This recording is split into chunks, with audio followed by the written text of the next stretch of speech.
దోశకి కరకర ఉంటాయి దోశ. కొంచెం చక్కెర,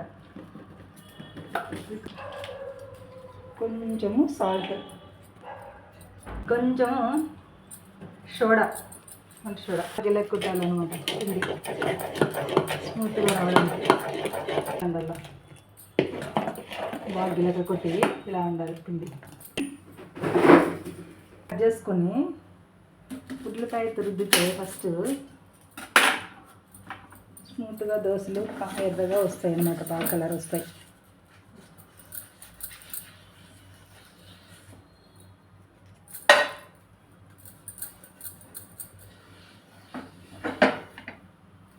దోశలు పెనం బాగా హీట్ రావాలండి. ఫస్ట్ ఎర్ర కాలాలండి పెనం బాగా హీట్ వచ్చిందో చూసుకోవాలి. బాగా హీట్ రావాలన్నా పెనం హీట్ రావాలి.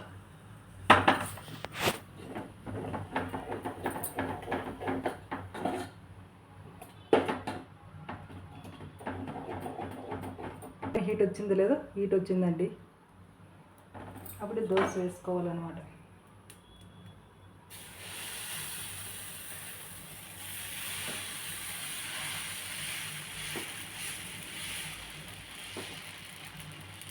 ఎంత వెడల్పు కావాలంటే మీరు అంత వెడల్పు వేసుకోవచ్చు. చిన్నగా కావాలంటే చిన్నగా వేసుకోవచ్చు.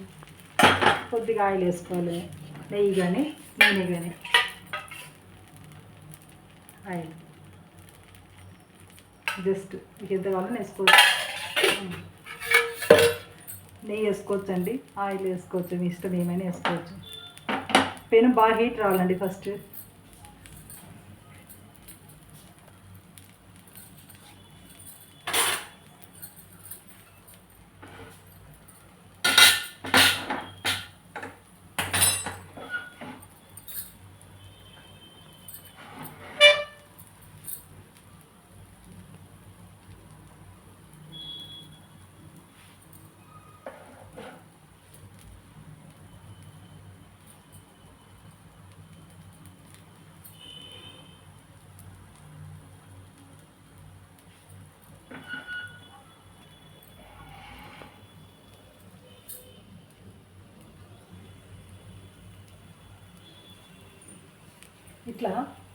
ఇట్లా వచ్చేసి నొరగా ఉండాలి పిండి. నొరగా ఉంటే ఇట్లా రంధ్రాలు పడతాయి.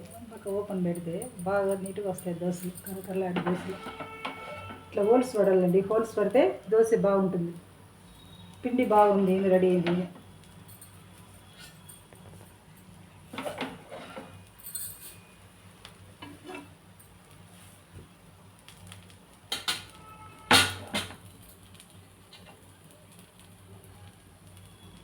ఎనిమిది గంటలు నానబెట్టినానండి పగులు.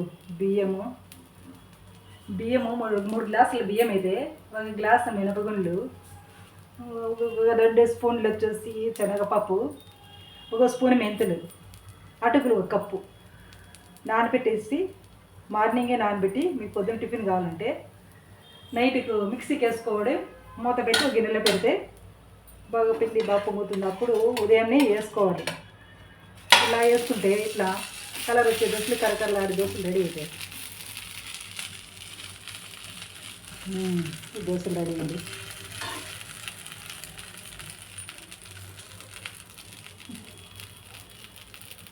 ఇలా 2 వైపులా మీకు ఎర్రగారం కావాలంటే వేసుకోవచ్చు అండి, అవసరం లేదు.